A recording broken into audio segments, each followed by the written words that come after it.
আজকে সকালে উঠেই পেটটা কেমন ব্যথা ব্যথা করছিল, তখনই মাথায় একটা বুদ্ধি চলে আসলো। কি হবে যদি স্প্রাইটের সাথে একটি ইনো আর হজমোলা মিশিয়ে একসাথে খাই? তাহলে কি এইভাবে সব গ্যাস পেট থেকে বেরিয়ে যাবে? এটা দেখার জন্য এক বোতল স্প্রাইট এনে গ্লাসে ঢেলে তার মধ্যে দিয়ে দিলাম হজমোলা। তোমাদের যদি ভিডিওটা ভালো লেগে থাকে তো অবশ্যই সাবস্ক্রাইব করে দিও। তো চলো ভিডিওয়ে ফিরে যাক। হজমোলাটা দিতেই রিয়াকশানটা দেখো, সেই গ্লাসের মধ্যে মনে হচ্ছে ফুটছে সব কিছু।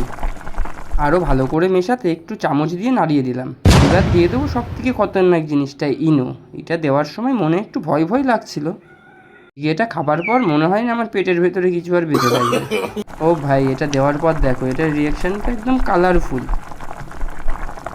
এবার এটাকে টেস্ট করে দেখা যাক। উয়া, থু।